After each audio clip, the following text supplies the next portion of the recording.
আসসালামু আলাইকুম শ্রোতা দর্শক মণ্ডলী, আপনাদের স্বাগত জানাচ্ছি নতুন একটি ভিডিওতে। এই যে আপনারা দেখতে পাচ্ছেন বাড়িপুর আম বাগান। এই আম বাগানে আপনাদের স্বাগত জানাচ্ছি। তো আপনারা যারা আমার চ্যানেল সাবস্ক্রাইব করছেন তাদেরকে সকলকে ধন্যবাদ। যারা আমার ভিডিও দেখেন তাদেরকেও ধন্যবাদ।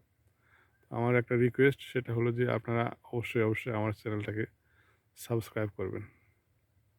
সাবস্ক্রাইব করলে আমি আরও উৎসাহিত হব নতুন নতুন ভিডিও দেওয়ার জন্য, আপনাদের সাথে কানেক্টেড থাকার জন্য। তো যাই হোক, মূল কথায় আসি। সেটা হলো যে এই দেখেন বাড়িপুর নতুন ডালে মুকুল করছে। তো বাড়িপুর আম চাষ কেন করবেন, বাড়িপুর আম চাষে সুবিধা কী, অনেকে জানতে চাইছেন যে বাড়িপুরে রূপালি কেন নয়। রূপালি তো সবচেয়ে বেশি টেস্টি আম। তো বাড়িপুরও তো টেস্ট আম, কিন্তু বাড়িপুর রূপালির মতো টেস্ট নয়। কিন্তু বাড়িপুরের একটা সুবিধা হলো যে বাড়িপুরটা একটু লেটে, রূপালি থেকে মোটামুটি 15 থেকে 20 দিনের পর বা 1 মাস পরে বাজারে ওঠে, স্বাভাবিক নিয়মে। অনেক ক্ষেত্রে দেখা যায় যে আপনার রূপালির সাথেও ওঠে অনেক আম, অনেক আম ফের আবার রূপালির আগেও ওঠে। তো এটা হলো কথা। কিন্তু মেন যেটা সুবিধা সেটা হলো যে মার্কেটিং সুবিধা বলতে, রূপালি আমটা যেহেতু লেটে ওঠে, সেই সময় একটু গ্যাঞ্জাম কম থাকে।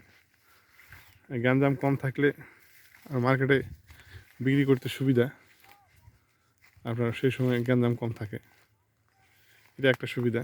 আর আরেকটা সুবিধা হলো যে এইটা আমটা একটু ভ্যালু একটু বেশি, দাম বেশি, আর একটু রোগবালাই কম তুলনামূলক। আর রূপালি আমের রোগবালাই একটু বেশি, এই একটা বিষয়। আর একটা বিষয় হলো যে বাড়ি ফরে কিন্তু কীটনাশক খরচ বেশি, যেহেতু আমটা লেটে থাকবে সেহেতু কিন্তু কীটনাশক বেশি স্প্রে করতে হবে। 1 মাসে আপনার মোটামুটি 2টা থেকে 3টে স্প্রে করতে হবে। আপনার একটা স্প্রে যদি 20,000 টাকা খরচ হয়, তাহলে 3টা স্প্রেতে মনে করেন যে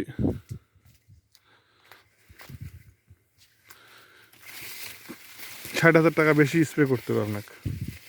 রূপালি আম যেখানে 60,000 টাকা কম স্প্রে করতে হবে, সেখানে আপনার বাড়িপুর 60,000 টাকা বেশি স্প্রে করতে হবে।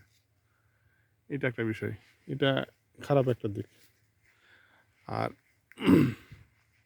সুবিধার দিক হলো, সুবিধাগুলো আপনাকে বলি। সুবিধা যেটা হলো সেটা হলো বাড়িপুর একটা মানে প্রতি বছরই ধরে, রূপালিও প্রতি বছর ধরে। কিন্তু রূপালি প্রতিটা ডেটায় বা প্রত্যেকটা মুকুলে যদি 5টা 6টা বা 7টা আম যদি না ধরে, তাহলে কিন্তু আসলে উচ্চ ফলনশীল হলো না বা বাম্পার ফলন হলো না। আর বাড়িপুরে প্রত্যেকটা ডাঁটায় যদি একটা করে আম ধরে, তাহলে সেটাই বাম্পার ফলন।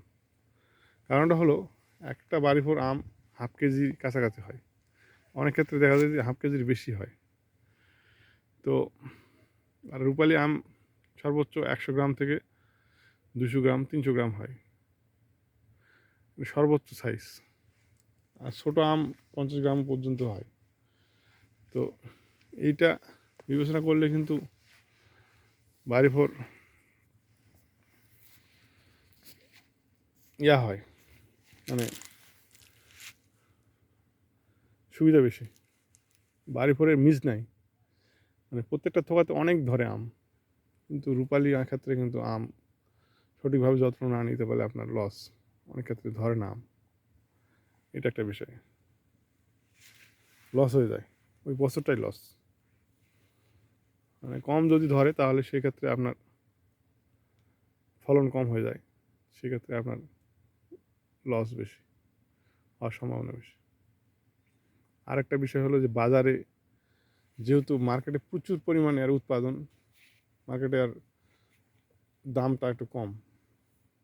মার্কেটে দাম কম হলে আপনার উৎপাদন যতই করেন আপনার লস হয়ে গেল, এই একটা বিষয়। মানে আপনার 2,000 টাকা 1500 টাকা 1,000 টাকা পর্যন্ত মন বিক্রি হয়। বাড়িপুর আপনার মার্কেটে এর সর্বোচ্চ মূল্য দিয়ে শুরু হয়, মনে করেন 4,000 টাকা বা স্বাভাবিক মূল্য 3,000 টাকা থেকে শুরু হয় বিক্রি। তো 3,000 টাকাতে যদি বিক্রি শুরু হয়, আর এটা যদি আপনার 3,000 টাকা সর্বোচ্চ মূল্য হয় রূপালির, তাহলে আপনার তো লস। এই জন্যে আপনার বাড়ি ফোরটা লাগাই ভালো। বাড়ি ফোরের উৎপাদন বেশি, আপনার বেশি দিন লাস্টিং করে, বিক্রি করে আরাম, এর ধরন বেশি, কিন্তু প্রতিটা থোকায় একটা করে থাকলেই, প্রতিটা থোকায় না, প্রতিটা মুকুলে একটা করে থাকলেই এটা বাম্পার ফলন। আর রূপালির ক্ষেত্রে ধরন বেশি হলেও অনেক ক্ষেত্রে ধরে যায়, আর এটা হলো আবার নষ্ট হয় বেশি, বৃষ্টি হলে ধরে যায়, ফাটে যায়। আবার আর বৃষ্টি হলে কিন্তু রূপালি আম ফাটে যায়, দ্রুত ফাটে যায়, একবারে তরমুজ ফাটার মতন করে ফাটায়। এই জন্যে আপনার ওইটা সমস্যা, বৃষ্টি সহ্য করতেই পারে না একবারে। আর আর বাজার মূল্য একটু কম, মেলাই কম, আর ওই সময় গ্যাঞ্জাম থাকে, যানবাহনের সমস্যা হয়, সঠিক সময় মার্কেটে নিয়ে যাওয়া যায় না, এই একটা ব্যাপার।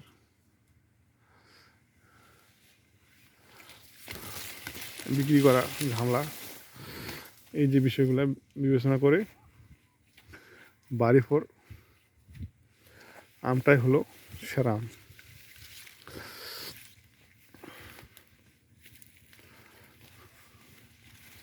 তো বাড়ি ফোর আম যারা নতুন করে বাগান করবেন তারা বাড়ি ফোর করে ভালো। বাড়ি ফোর যদি একটু জমি উঁচু হয় তো বাড়ি ফোর ভালো। রূপালি ঝামেলা।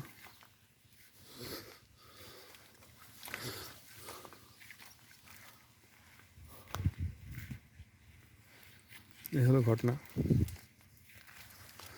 তো ভালো থাকেন আজকের মতো।